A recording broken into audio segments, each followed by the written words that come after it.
The next speaker is Deborah Frink, and she is co-founder of Jews Against. Thank you, everybody. I've only just joined Redbridge PSC, but I'm live in Wanstead. I've been in Jews for Justice for Palestinians for 21 years, and I'm co-founder of Jews for Boycotting Israeli Goods. But I'm afraid it hasn't been doing very much because all the members went and joined Jewish Voice for Labour and then got expelled under Starmer's regime. So, and I'm in the Green Party. But anyway, yeah, I'm a singer, and I've often used my voice against the occupation. I won't go into some of the stuff that myself and others have done, which I'm sure you'd really delight in because there isn't the time. But a good friend of mine, Deborah Maccabee, also Jewish, 21 years ago rewrote loads of the Christmas carols, and she's just started revising a few of them in light of what's going on now. So I'm going to sing one that is ready to be sung. It's her version of In the Bleak Midwinter. Just think what note I'm going to start on. In the bleak midwinter, starving kids make moan. Israel strikes like iron, Biden like a stone. Governments watch silently. How can they allow genocide in Gaza in the here and now? How can we stop it? Said to peoples free. Governments enable this catastrophe. Where is there a wise man who could do his part? Tell the world to stop it with its heart. Know my name. Ya Ya Ab. Don't write any numbers, for I'm not a number but a human. Ya Ya Ab. Will this home be my grave? Ya Ya Ab. Will we ever be free? Ya Ya Ab. I'm ready to meet Prophet Ibrahim. I'm going to read a poem called Lives in Palestine. Lives in Palestine. Living in Palestine, not so fun. Wakes up in the morning to the sound of a gun. The occupation has been going on for over 70 years. Parents looking for their children, making it rain with their tears. I tell you, where is humanity? Where's humanity? The Palestinian flag will not be held down. The Palestinians will not frown. The Israelis might act like they have the crown, but there will always remain a Palestinian town. I tell you, where is humanity? Where is humanity? We're all getting this wrong. It's not IDF, it's ITF, the Israeli terrorist force. Free Palestine. May Allah go on all of Palestine, Jannat al-Firdaus. Thank you very much. I've been very moved as a teacher by all these stories from children, and very moved as well by the thoughts that we have for the children in Palestine. I've got a message here that was sent by a Palestinian teacher, Iman Bashir. Like all teachers, she understands the power of stories, the importance of reading stories with children and sharing stories. People say it's the biggest single predictor of future academic success is children's love of reading and working through their imagination to encourage their learning.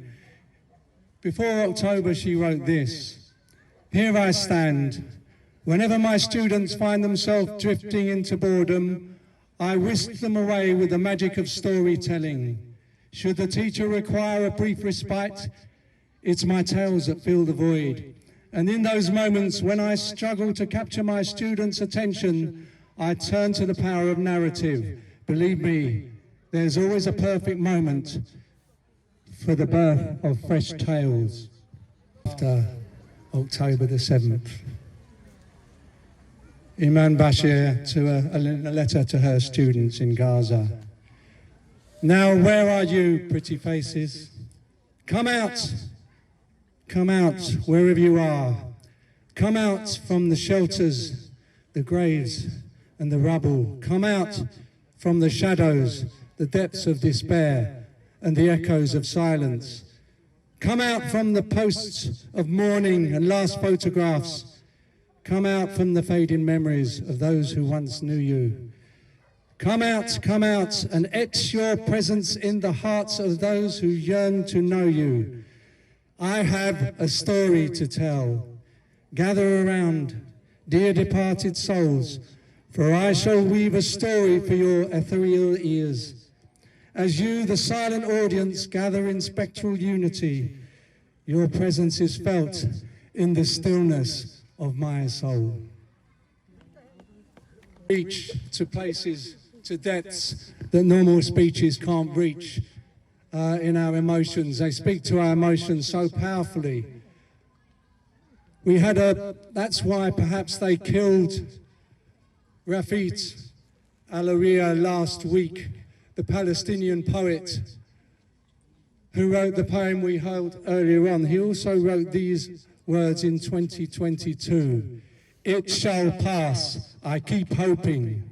It shall pass, I keep saying. Sometimes I mean it, sometimes I don't. And as Gaza keeps gasping for life, we struggle for it to pass.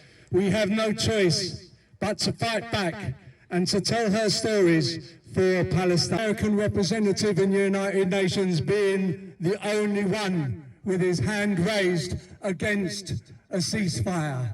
The only one. They stood alone, and they're embarrassed about that, and they're worried about it. So he makes noises about as if he's putting a hand on the shoulder, saying, you carry on the war, we'll carry on giving you the bombs to conduct the war, but please try not to kill so many civilians. The truth is being told by the Israelis themselves, by the former head of national security, when he says that their aim in the war is to make Gaza uninhabitable. That is their aim, and they are carrying on, and they will carry on. So we must carry on next year. But Biden is afraid of something. That was reflected in his words. He is afraid of the movement around the world which we are part of, standing here today, and in our marches, and in our thousands, in our millions, because we are all Palestinians. I just have something to say to Benjamin Netanyahu. How dare you think that mass murdering of the innocent is okay? Now, a quick question from me to the world leaders. How do you sleep at night knowing that over 17,000 people have been decapitated, out of which 8,000 of them were children and babies, yet still the numbers rise per minute? As children ourselves, these numbers make me sick to the stomach. I cannot even imagine the fear and worry of the children. Right now at school, we are learning about children and mental health issues. What must the children in Gaza be going through with that trauma? To the leaders of today, we are outraged by the lack of care of innocent children witnessing death and destruction of their people and land. How many children laws have been broken? That is Gazan children stripped from their humanitarian rights. To all Gazan children, you have shown most of us here how to be more appreciative of simple things like food and water and education. We need a ceasefire now. Thank you. Very briefly, mention about the olives. I've brought some olive branches, and I'm going to put them on the ground for anyone who wants to pick up an olive branch. The olive is representative of Palestine.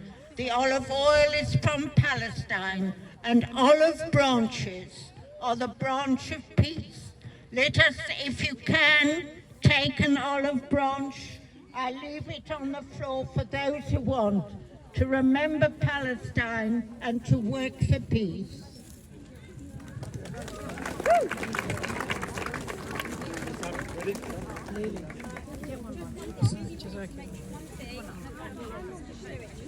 Done again. Thank you to all the speakers and to the children. Phenomenal. Give them all a clap again. Thank you so much, and follow us. And please, can we have the tea light candles